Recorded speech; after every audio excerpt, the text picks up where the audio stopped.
Good morning. It's Tuesday, September the 17th, 2013. This is AGORACOM News TV. Each morning I go through various different press releases and try to find those that stand out the best to me.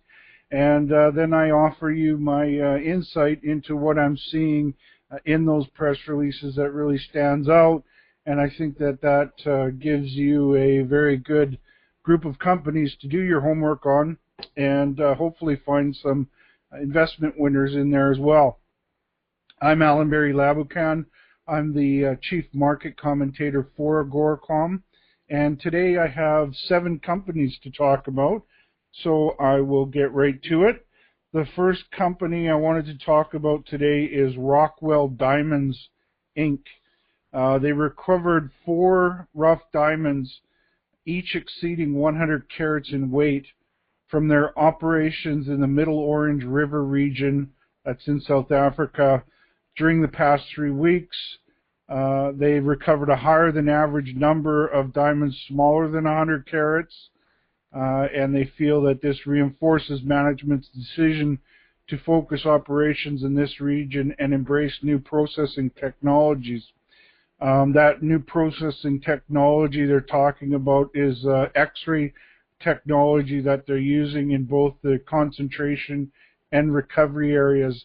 In diamonds can be found when they're trying to recover it through the milling process using X-ray sorters, and so they're using that on both the concentration and recovery areas. They will be selling these stones through a beneficiation joint venture they have with Steinmetz Diamonds. Steinmetz Diamonds is a large South African rough diamond dealer at market value. They will also participate equally in the value uplift once these stones have been polished and sold into the market. The frequency of Rockwell's recoveries in the 20 to 100 carat category have improved with the new mine plan that they're using and the X-ray sorter. There's a quote from James Campbell, who's the CEO and president of Rockwell, who said, and I quote, "Recovery of 4 rough diamonds exceeding 100 carats within a 3-week period is a milestone in our objective to grow production in the MOR region, where we have a significant inventory of high-value in-situ diamonds. It also attests to the quality of our recovery processes, where the implementation of fit-for-purpose technology has improved our ability to recover large stones. This includes the bulk X-ray technology, which we pioneered in the full production environment at SHC, as well as our strong skills at Saxon Drift, where efficiency initiatives in the Pan plant are paying off. Our objective to increase alluvial production volumes in this area to 500,000 metric meters squared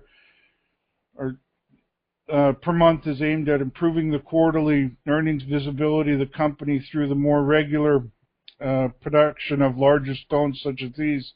Importantly, these 100 carat stones were recovered from 2 new mining areas, namely the Saxon Drift extension, acquired with the purchase of the Jasper project in March 2012, and the Saxon Drift Hill extension, and show tangible progress with our strategy," end quote.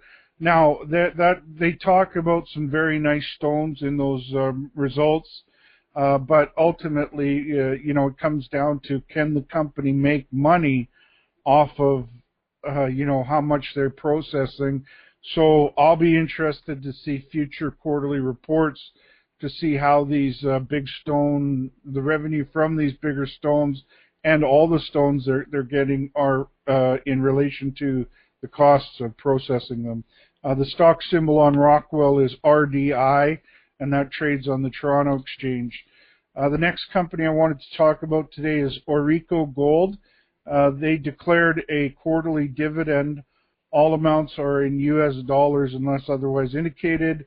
AuRico Board of Directors declared the company's dividend payment of 4 cents per share for the third quarter ending September 30th, 2013, payable on October 29th, 2013, to shareholders of record at the close of business on October the 11th, 2013.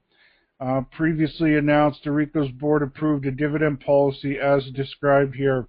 In 2013, the company intends to pay an annual dividend of 16 cents per common share, payable quarterly. In subsequent years, the quarterly dividend will be linked to operating cash flow as reported in the company's financial statements, whereby the company intends to pay out 20% of the OCF generated in the preceding quarter by the company's outstanding common shares at the time the dividend is approved. They also have announced a dividend reinvestment plan. Very interesting, you know, this obviously the company has confidence in their ability to generate free cash flow from their operations. That's a pretty reasonable size dividend, and very impressive. I recently added this company to my to the best of the best in weekly picks, stock picks, and I'm liking what I'm seeing from the company. The stock symbol is AUQ, and that trades on the Toronto Exchange. The next company I wanted to talk about is Newstrike Capital. They released further results from continuing drill program at their 100% owned Ana Paula project in Guerrero, Mexico. This drilling was designed to test the margins of the breccia zone mineralization near surface, and also tested the continuity of the mineralization at depth beneath Ana Paula's floating cone pit, which was announced in their press release of May 2013. Highlights include one of the holes had a 87 meters of 2.08 grams per ton gold. This included a higher grade subinterval of 23.42 meters of 4.15 grams per ton gold.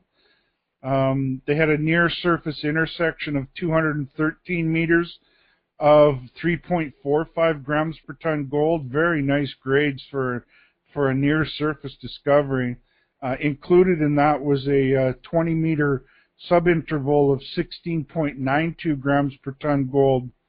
They had another hole that intersected 64 meters of 4.32 grams per ton gold starting at surface, including 11.07 meters of 12.40 grams per ton gold. Another hole intersected 62 meters of 3.13 grams per ton gold, and starting near surface, including a subinterval of 13.67 meters of 6.82 grams per ton gold. Very nice grades in this near surface target here. You know, most of these days I'm seeing in these kind of projects less than a gram. Here you've got multiple grams, and right at surface, and then it has a good extensions at depth as well. This is a very interesting company. I'm going to do some homework on this one, and if all pans out, I think there's a good chance this will be in our end of the week best of the best in weekly news picks. Their stock symbol is NES, and that trades on the Venture Exchange. The next company I wanted to talk about is Klondex Mines. They updated their mineral resource estimate, and it verifies continuity and high grades at Fire Creek. This is for their 100% owned Fire Creek underground gold project. The resource estimate is complete. The resource estimate consists of measured and indicated resources totaling 295,000 ounces of gold at 44.7 grams per ton gold, and inferred resources of 421,000 ounces of gold at 19.2 grams per ton at Fire Creek, applying a 7 gram per ton cutoff. The new mineral resource estimate illustrates that high grades at Fire Creek confirming the continuity of gold mineralization down dip and along strike from work completed mainly in the main zone. There's a quote from Paul Hewitt, who is Klondex's president and chief executive officer.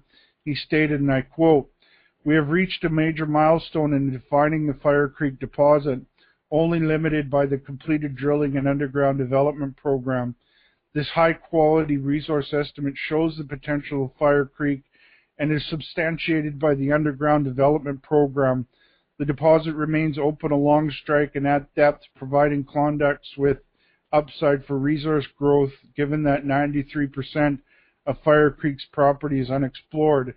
We've focused drilling to define the main zone and can now begin to expand exploration and step out our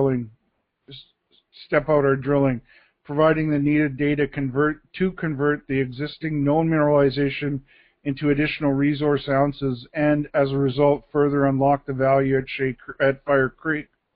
We will use this resource and the knowledge gained from our underground development program to complete a preliminary economic assessment prepared by PM, which is anticipated to be completed by the end of 2013. The high-grade nature of this deposit will play a key role in assessing economic scenarios for Fire Creek." End quote. So, although this isn't, a really a large in the sense of ounces per ton so far, they're looking at, 750,000 ounces of gold. What is very exciting is the extremely high grade. For example, as they mentioned in the measured and indicated, they're looking at a grade of 44.7 grams per ton gold. So it's very high grade, and in an underground operation that can be very profitable kind of material. I also like that there is potential to grow the deposit, and part of their future work will be, because it's open, will be to further expand on the size of the resources and also bring the inferred numbers up into the measured and indicated categories. And so they've got this is a very interesting project. Again, it's not really big, but it has the potential of getting bigger, and it's definitely very high grade. The stock symbol on that one is KDX, and they trade on the Toronto Exchange. The next company is Gold Reach. Gold Reach intersected 89 meters of 0.50% copper equivalent, including 56 meters of 0.60% copper equivalent at the Ox deposit.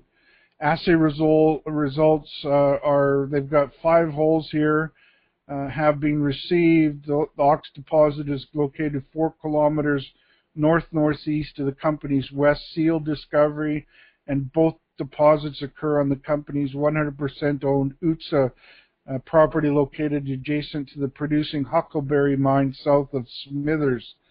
They had one of their holes, as they mentioned, hit 56 meters of 0.60% copper equivalent from 41 to 97 meters. They had a 24.2 meter intersection of 0.64% copper equivalent. Another one of 16 meters of 0.65% copper equivalent. That was from their, that was a more high-grade material. They also had some interesting molybdenum numbers in there as well, but that goes into the copper equivalent number. The 2013 drilling at the Ox deposit has focused on infilling and expanding near-surface mineralization along a higher grade core that runs the length of the system, and was looking to increase resource categories, tonnage, and grade of the deposit. So they're very busy on this project, getting some encouraging results. Not super high grade, but it's up there, and this is definitely a large tonnage type target. So if you combine the grade and the tonnage potential, got a very interesting project here. The stock symbol is GRV, and they trade on the Venture Exchange. The next company I have is SandGold. SandGold drills multiple new gold zones. They've discovered multiple new zones of gold mineralization along their shoreline basalt host unit within close proximity to existing infrastructure at its Rice Lake mining complex in Manitoba. They had some very good results. One of the holes had 10 meters of 7 grams per ton. Another had 4.3 meters of 12.4 grams per ton gold in their new, what they call their scout zone. Their Ian Berzans, who's SandGold's president, chief executive officer, and chief operating officer, stated, and I quote, "The analysis undertaken this year by our exploration geologists has provided significant and valuable insight into controlling structures that govern gold mineralization both regionally and within immediate reach of our mine infrastructure," end quote. So that's very interesting. They found a new zone. It seems to have some very high grades in it. And it's close to where they already have a lot of underground working, as this is a producing mine. So very interesting results there. The stock symbol is SGR, and that trades on the Toronto Exchange. And the final news release today is from Forum Uranium. They announced follow-up prospecting and expanding radar surveys on Forum Uranium claims at Patterson Lake.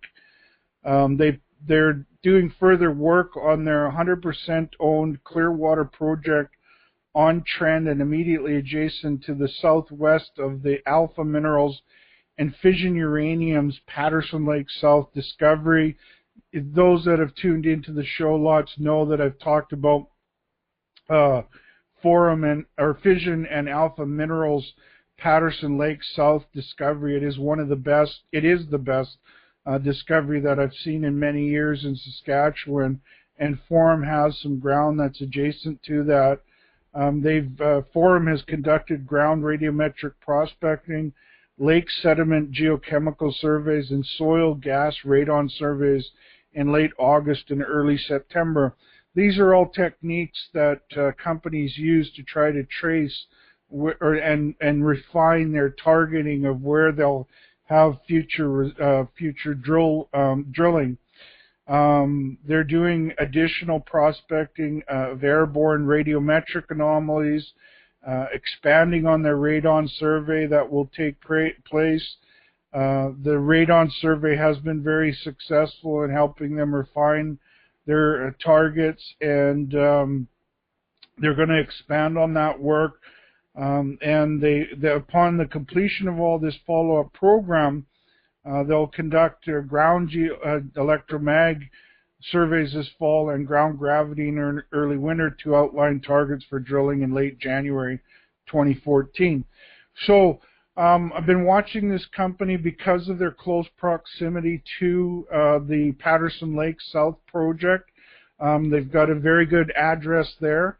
And then, you know, as a company gets into a good area like that, then they start doing their geophysical work and other geochemical work to try to pinpoint where they should be drilling.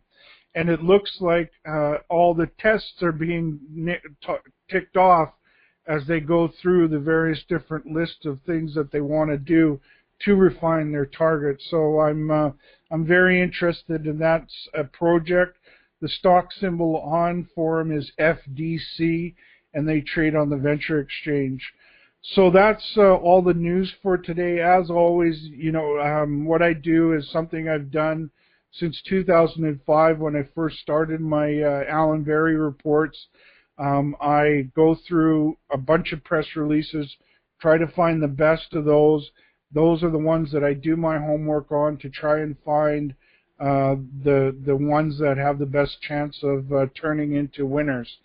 And I've done that a lot over the years. I've had a very high success rate of picking those kind of winners because I'm so disciplined in doing this work every day, and also using my training on what to look for in drill holes and my experience in looking at those to help you find good companies. And now I do this all as the chief market commentator for AGORACOM, so you can find my work on agoracom.com or also at blog.agoracom.com and on my own website at allenberryreports.com.